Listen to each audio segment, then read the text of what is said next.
when we've been reaching out to people just to inquire whether or not they've taken it or if they know about it, I would say almost 70 to 80%, I feel like, have no idea what the marginal well credit is. They'll be like, oh, no, we have well credits on production and severance. And I'm like, no, this is completely separate, right? It's on your federal income tax return.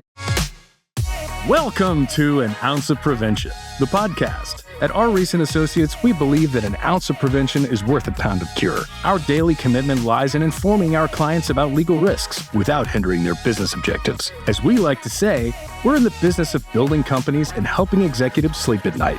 So stay tuned. Maybe you'll learn something that'll help your business grow and thrive.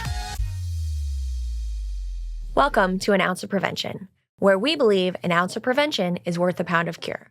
I'm your host, Rachel Reece. Together, we'll explore practical solutions that you can take today to protect and strengthen your business for tomorrow. Before we jump into our conversation, let's take a quick look at some recent case law and break down what it means for your business. And now it's time for another case law update. We next turn to Moloa Farms, LLC versus Green Energy Team, LLC, a case coming to us out of Hawaii. This case centers around whether an option agreement for a biomass power plant was enforceable. Now, my pronunciation is not the best on some of these names, so please forgive me. Green Energy is the company behind a closed-loop biomass power plant in Koloa, Kauai. Moloa owns almost 600 acres of land it leases out. Green Energy was partially owned by Jeffrey Lindner, who was also the sole owner and manager of Moloa. As part of a loan agreement, Green Energy needed to demonstrate to its lender that it had secured sufficient land for its biomass operation. Green Energy proposed an option to lease agreement to Moloa, stating that Green Energy would only enter into a lease agreement with Moloa so that Green Energy could satisfy its loan agreement. Green Energy's counsel sent a draft option to Green Energy and Moloa, but noted that essential terms were missing and needed negotiation.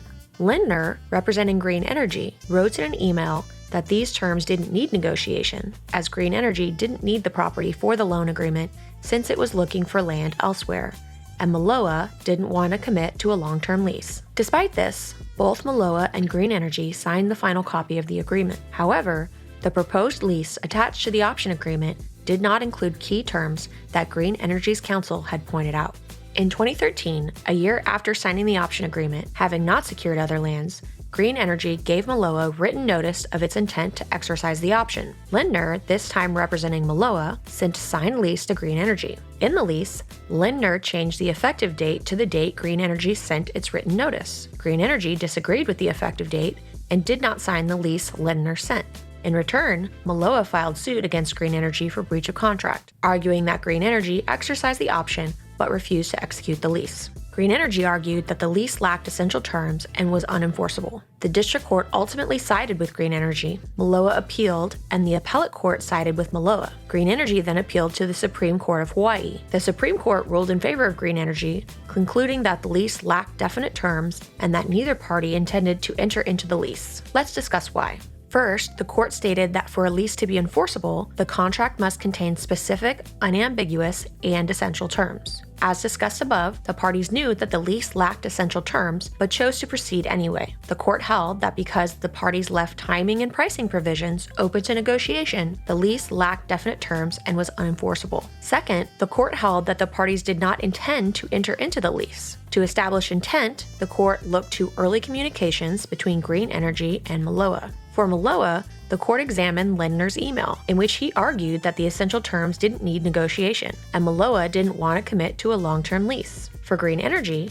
the court mentioned it was Green Energy who pitched the idea of an option, and that Green Energy would only exercise the option to satisfy the loan agreement Green Energy had with its lender. Because neither party wanted nor intended to enter into a binding lease, the court held that the lease was unenforceable. Overall, because the lease in the option agreement lacked definite terms and neither party intended to enter into a binding agreement, the court upheld the district court's ruling in Green Energy's favor. So why does this matter? Options on real property, be it a lease or a sale, are pretty common. Often, the parties can be in such a hurry to get the option secured that they don't take the time to fully negotiate the underlying agreement. Just know that if you skip over essential terms, you may not have secured the option like you thought you did. That's all for today. I'd like to thank Francis Warden, a law clerk in our Denver office, for for her help on this update.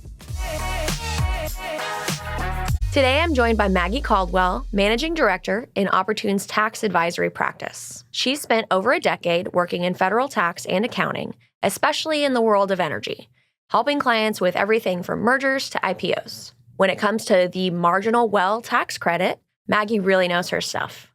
Welcome to the podcast, Maggie. Thanks, Rachel. Appreciate being here. Yeah, I am so excited because we've talked about this before, and I think it's just something that so many people don't know about, but will be really excited to hear about. Yes, tax, everyone's favorite subject. Well, when it saves the money, right? Yes, exactly.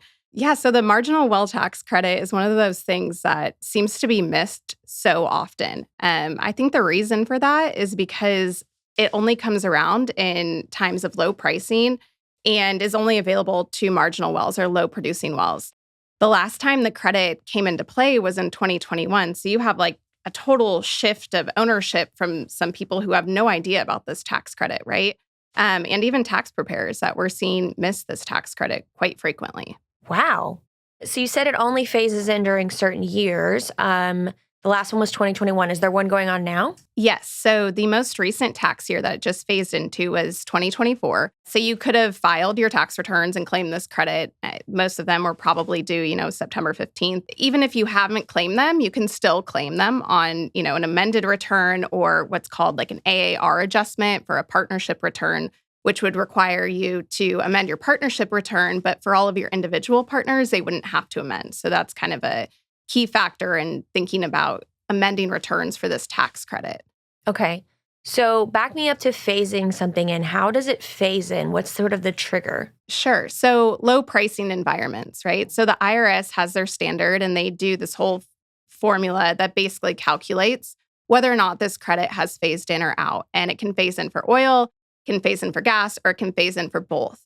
So in 2024, it only phased in for gas. So the price per MCF for gas is 77 cents per MCF, up to about, call it $5,100 per well that you could claim in a tax credit for the 2024 tax year. The pricing changes, every year. And sometimes, again, it doesn't phase in. It hadn't phased in since 2021. So 2025, they actually already announced that it's phased in again. So that's great news.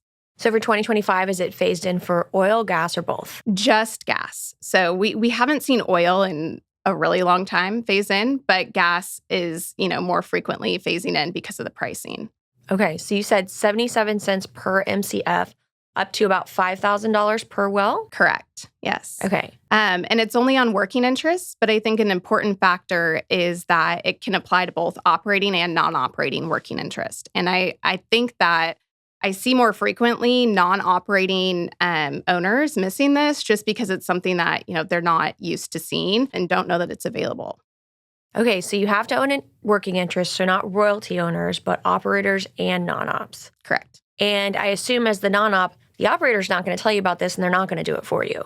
Exactly. Yes. So it's your responsibility to do it on your own, or obviously have someone who knows how to do these credits. But yes, the operator is not going to give you that, information or pass it through to you. It's not something that they could even pass through to you. It's something that you've got to claim on your own federal income tax return. Okay. And so again, this is federal, not state. So this is something at a federal level, any wells within the U.S. Correct. Yes. And it's federal income tax. So I think that we see a lot of tax credits, severance types tax credits or production tax credits for wells. This is an income tax credit. So if you're an individual who owns, let's say, 50% of a partnership who has these wells that qualify, you would actually be allocated those types of tax credits onto your personal tax return and be able to take that income tax credit against your own tax expense on your tax return. Okay. And you said that people sometimes miss this. How often would you say people are missing this? So I feel like it seems like quite frequently when we've been reaching out to people just to inquire whether or not they've taken it or if they know about it, I would say almost 70 to 80%, I feel like have no idea what the marginal well credit is. They'll be like, oh no, we have well credits on production and severance. And I'm like, no, this is completely separate, right? It's on your federal income tax return. And so, yeah, 70 to 80% miss it. And when they do miss it, how much money are you able to get back for them, assuming that they catch it in time and you can amend their return? Right. So we were actually able to recently catch one that had 2021 and 2024. So we were able to amend it before the 2021 statute expired. And for that specific taxpayer, it was about $4.5 million worth of tax credits. Wow. Yeah. So one thing that's really neat about it is that, it is for marginal wells, but there's a rule about lease aggregation. So sometimes there's wells that wouldn't necessarily qualify, but if they're on a lease with a lot of marginal wells, they actually may be thrown in and actually also qualify. And you may actually be able to claim that 5,000-ish credit on those wells as well. Wow. So tell me more about amending the return. If somebody said, hey, Maggie, look, I heard you on the podcast and I want you to take a look at this. What would it take as far as participation from them in order for you to take a look at this? Sure. So it's very low maintenance. I think that's why it's so great, because I know people don't want to mess with tax, especially people who don't do tax. So all we need is a list of API numbers and your relative working interest percentages for that tax year, so 2024. And that's really all we need to get started. And so we'll look into it. We'll kind of see, how much the credit is, if it makes sense to amend or to claim it, right? Sometimes we do this and maybe there isn't a huge tax credit and the benefits, aren't worth the cost to the taxpayer. But usually we see it where it is beneficial. And so once we get that number and we provide it to the client, either they have two options. They can take it to their tax preparer and they can amend the return, or we can amend it on their behalf. We wouldn't amend anything else besides this credit. So it's just one form, and it's fairly easy depending on whether or not you're a partnership or you're a C Corp, an S Corp. Type of entity does matter. Partnerships are a little bit more complex, but it's fairly straightforward. Great. Well, if you have a non-operated or an operated working interest and you're interested in learning more about the Marginal Well Tax Credit, please reach out to Maggie. Maggie, any final thoughts for our viewers? No, just trying to put more money in people's pockets, right? And make it very low maintenance, easy to claim. So happy to chat. Great. Well, thank you so much for coming today. Thanks for having me. If you would like to be a guest on our show or have any questions or ideas for the podcast, please email us at podcast@rreecelaw.com. The information and material in this episode is general information about our practice and firm and is for educational and informational purposes only.